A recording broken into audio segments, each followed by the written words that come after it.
출발 증시의 신년 특집으로 이어가고 있습니다. 올해는 국내 증시 다른 나라 대비해서 아웃퍼폼할 수 있을지 큰 그림을 그려보는 시간이죠. 네, 오늘은 특별히 윤지호 LS증권 리테일 사업부 전 대표 모시고 올해 증시 전반적인 얘기를 좀 들어보도록 하겠습니다. 어서 오십시오. 네, 네, 어서 안녕하십니까. 오세요. 네. 네. 지난해는 너무 부진해서 올해는 좀 나았으면 하는 바람으로 네. 출발을 했는데 출발이 의외로 괜찮아요. 지금 3거래일, 4거래일째 열리고 있는데 국내 증시 선방하고 있잖아요. 올해 어떻게 전망하세요? 방금 지적하신 것처럼 네. 우리가 2024년에 국내 주가 너무 부진했죠. 네. 글로벌 증시가 이렇게 좋아졌음에도 불구하고 우리만 유독 약했고요. 뭐 우리나라 이익이 이렇게 나빴던 건 아니거든요. 이익으로 따지면 70% 순이익이 늘었으니까요. 그래서 작년에 이렇게 부진했다 해서 올해는 그보다 좀 나아지지 않을까 하는 기대감이 형성되고 있고, 그래서 대개는 상반기에 좀 쉬었다가 하반기에 가지 않을까 이런 기대가 있었는데 네. 역시 시장은 뭐 월가의 유명한 거원 중에 시장은 예상할 수 없는 것을 제외한 모든 것을 반영한단 말이 있거든요. 그러니까 네. 역시 예상되는 것들을 앞서서 반영하고 있는 건지 시장의 기대치도 높아지고 있고, 저도 2025년은 국내 증시가 좀 다시 한번 부활하는 한 해가 되지 않을까 이렇게 조심스럽게 예측하고 있습니다. 네. 그러면 보통 이제 증권사들 아까 말씀하신 네. 대로 상저하고 네. 예상하는 데가 많았는데 유일하게 제가 보니까 대신증권이 상고하저를 예상했더라고요. 그랬어요? 네, 그럼 반대로 상반기가 더 좋고 하반기가 좀 안 좋을 가능성도 있어 보이십니까? 저는 이제 뭐 용어 만드는 걸 좋아해서 저도 네네. 뭐 나이키 장세라는 표현을 많이 네. 썼어요. 좀 많이 빠질 건 없지만 좀 상반기는 그래도 좀 쉬었다 가지 않을까. 두 가지 이유 때문인데요. 네. 우리나라 증시하면 가장 상관도가 높은 경제 지표 중에 하나가 수출 증가율이에요. 사실 수출 증가율이 작년에 7월 이후로 계속 꺾여 내려왔거든요. 12월에 좀 반등은 하겠지만 예를 들어서 수출 증가율이 내려오는 구간이 상반기엔 좀 이어지지 않을까. 네. 왜냐하면 반도체 쪽에 수출이 좀 떨어질 것 같기 때문에 그런 게 있고요. 두 번째는 누가 뭐래도 우리가 트럼프가 1월 20일이면 드디어 정권에 출범합니다. 그렇죠. 그러면 이제 정책 불확실성이 좀 커진 시기가 오거든요. 사실 작년 2024년 한국 증시가 대내적인 요인 때문에 상대적으로 부진했던 겁니다. 예를 들어서 뭐가 있을까요? 국내 기업의 경쟁력이 막 떨어지고 있는 부분이 있었고, 네. 또 하나는 국내 정치적 불확실성도 있었죠. 근데 문제는 트럼프가 정권이 출발하고 나면 정책적인 여러 가지 정책이 나올 것이고, 그때 되면 이 국외 대외적인 불확실성이 좀 커질 수 있거든요. 네. 그래서 아무래도 1분기는 그래도 출력 있는 국면은 좀 더 있지 않을까 조심스럽게 저는 보고 있고요. 그 국면에서 주식을 살 수 있는 좋은 기회가 오지 않을까 이렇게 판단하고 있습니다. 말씀하신 대로 당장 뭐 내일부터 이제 기업들 4분기 실적 네. 발표 시작될 테고 네. 1월에 이벤트들이 많습니다. 트럼프 이기행정부 출범도 있고 네. 그다음에 기준금리 결정들도 금통위도 그렇죠. 있고 연준도 있고 막 이러지 않습니까? 네. 주목해야 될 변수들을 좀 꼽으신다면 뭘로 보세요? 뭐 누가 뭐래도 트럼프죠. 그러니까 네. 오늘도 사실 미국 증시가 뭐 상승은 했지만 반도체에 의해서 나머지 다우지수는 출렁이고 S&P 출렁했던 이유를 보면 트럼프가 관세를 어떻게 바라볼 것이냐. 네네. 그래서 관세를 올리면 인플레가 날 수 있고 인플레가 그렇죠. 좀 기대가 높아지면 금리가 올라갈 거고 그럼 달러 강세가 할 거야. 뭐 이런 그 얘기가 되게 강하잖아요. 근데 어제 관세 정책이 생각보다 강하지 않을 수 있다 얘기가 나오니까 바로 달러 강세가 좀 주춤해졌단 말입니다. 그래서 이처럼 결국 트럼프가 가져올 가장 큰 정책은 무역 분쟁이 불러올 불확실성이거든요. 네. 근데 무역 분쟁이 올 거냐? 온다 봅니다. 네. 왜냐하면 트럼프가 추구하는 소위 미국 우선주의 정책이라는 결국 타국과의 갈등을 유발할 수밖에 없거든요. 근데 그것만 있는 게 아니에요. 사실 연준의 독립성 문제도 사실 아까 연준 얘기했지만 네. 굉장히 민감하고 중요한 이슈입니다. 어찌됐든 간에 트럼프는 연준에 대해서도 뭔가 굉장히 개입하고자 하는 의지를 드러냈어요. 그렇죠. 이거는 연준의 독립성이 훼손된다는 건 다른 말로 하면 또 하나 규제 완화와 연관돼 있거든요. 그러니까 금융 규제가 완화되면 우리 과거 금융 역사에서 규제 완화 뒤에 상당한 문제가 많이 드러났었죠. 그래서 여러 가지 이러한 트럼프라는 어떤 독특한 캐릭터를 가진 정치인이 세계 경제를 좌지우지하는 미국의 수장이 되었다는 것은 분명히 이거를 아무리 우리가 올해 뭐 트럼프 이슈는 다 반영됐다 보기에는 너무 불확실성이 아직 남아있다. 그게 아마 상반기 중에는 여러 가지 트럼프의 입을 통해서 혹은 SNS를 통해서 네. 주가의 변동성을 불러올 수 있는 그런 요인이 아닐까 저는 이렇게 바라보고 있습니다. 네, 오늘도 뭐 트럼프의 한마디로 인해서 조선 그럼요. 업체들은 예. 오버슈팅을 또 하고 있는 네, 상황입니다. 그렇죠. 상당히 긍정적인데 네. 우리가 또 트럼프 일기 행정부를 겪어봤으니까 네. 트럼프 일기 행정부에 대한 이러한 또 불확실성에 대한 불안감이 좀 있는 것 같습니다. 그렇죠. 대표적으로 앞서 말씀해 주신 것처럼 네. 달러 같은 경우에도 네. 사실 뭐 관세라든지 인플레, 연준의 통화 정책 여러 가지 또 영향에서 벗어날 그렇죠. 수가 없잖아요. 네. 강달러가 쉽게 꺾일 수 있는 환경인가. 지금 우리 원달러 같은 경우에는 고점이다라는 컨센서스는 있지만 또 하방 압력이 강할 것이다 이런 의견은 또 별로 없는 것 같더라고요. 뭐 환율이라는 게 예. 근본적으로 전 세계 경제에서 한국이 차지하는 위치가 어느 정도냐에 따라 결정되는 거거든요. 아쉽게도 한국 경제가 차지하는 비중은 줄어들고 있고요.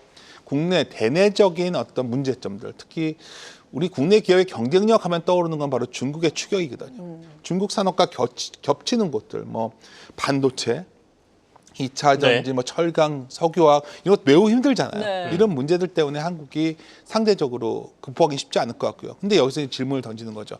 아, 원화가 약하면 우리 머릿속에 트라우마처럼 IMF라는 단어가 떠오르는 거죠. 그죠. 그때 기업들의 굉장한 부실이 나왔었고 우리가 외화가 없어가지고 금 팔아서 달러를 댔었죠. 네네. 여기서 질문해야 됩니다. IMF와 유사한 상황이냐? 그렇지는 않습니다. 왜냐하면 우리나라 국민들이 달러를 너무 많이 갖고 있거든요. 기업들도. 그래서 거의 순외화 자산이 1조 달러를 넘기 때문에 IMF와는 다르지만 여하튼 달러가 약해진다는, 강해지고 원화가 약해진다는 네. 거는 그만큼 한국 경제 체력이 약하다는 것의 반증이고 이걸 드러나는 것이 최근에 글로벌 IB들 전망이 한국 경제의 내년도 올해 전망치를 1.6까지 낮췄는데 사실 이게 뭐 1% 중반대까지도 깨질 수 있다는 말이 나오거든요. 근데 여기서 생각하셔야 되는 게 바로 이 점이에요. 네. 예를 들어서 우리가 뭐 코로나 때나 금융위기 때는 경제 성장률이 확 안 좋아졌다 바로 그다음에 좋아졌었거든요. 네네. 올해 이렇게 좋아질 수 있을까요? 경제 성장률이? 그런 의미에서 본다면 올해 V자 주가 상승은 그리 녹록지는 않다. 지수상으로는. 저는 이렇게 보는 근거 중에 또 하나의 예제입니다. 그러면 이제 원달러 환율이 여기서 위로 이게 외환위기까지는 우리가 네. 걱정할 만큼은 아니다라고 말씀을 주셨는데 네. 흔히 말하는 1,500원대 위로까지 올라갈 수 있느냐 이 부분은 또 다른 문제 아닐까요? 그렇죠.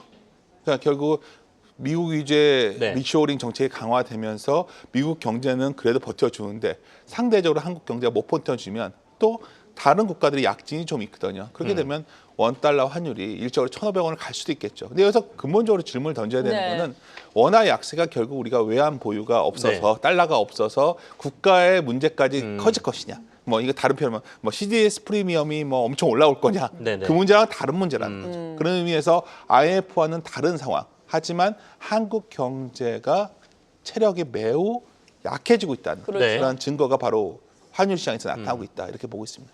어쨌든 지난해보다는 그래도 올 증시가 조금 더 나을 거다라는 전망들을 많이 하시는 거 네. 워낙 작년이 안 좋았으니까요. 그쵸. 그리고 이런 환경 내에서도 뭐 외환위기까지 아니라고 하면 우리가 네. 국가적인 위기로 갈 게 아니라면 그렇죠.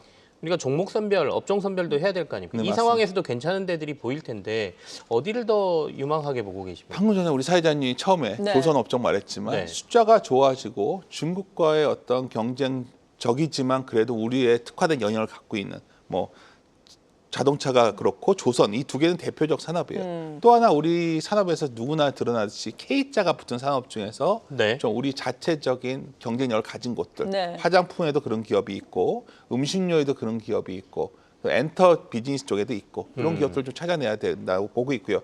방산도 어떻게 보면 그런 의미에서 오늘 좀 해당이 방송이 되는 좋아요. 거죠. 예. 또 하나 좀 우리가 이제 간과하고 있지만 누가 뭐래도 미국 내에 가장 큰 트럼프 정책의 핵심은 여러 가지 관세도 있지만 미국 내 리쇼어링이거든요. 네. 알다시피 리쇼어링의 핵심은 미국의 어떤 떨어지는 노동력을 대체할 수 있는 공장 자동화에 있거든요.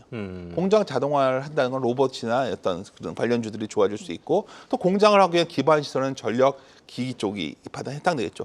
그런 것들이 주가에 반영되고 있고 앞으로도 반영될 확률이 높습니다. 그러니까 시장에서는 아마 이런 게임이 벌어지겠죠. 아, 그러한 종목군 내에서 상대적으로 싸고 어쩌면 아직 덜 대중에 알려진 종목들 이런 소위 진주 찾기 게임이 이미 시작된 것이 아닐까 저는 이렇게 판단하고 있습니다. 네, 올해 전반적인 우리 증시 같은 경우에는 나이키형으로 추세적으로 서서히 오를 네. 것이다라고 네. 전망을 해주셨는데 그렇다면은 지금 이 시점이 저가 매수에 적극적으로 나설 수 있는 시점이다라고 보시는 거예요? 또 이게 참 아쉬운 게 예. 우리나라가 상반기 중에는 과연 대개 지금 최근 금리에서 한 0.85배 정도에서는 반등이 나왔었거든요. 대개 그냥 2,350 정도였는데 0.9배가 PBR로 2,580인데 ROE 레벨 보면 거기 넘기도 쉽지 않아 보여요. 당장은.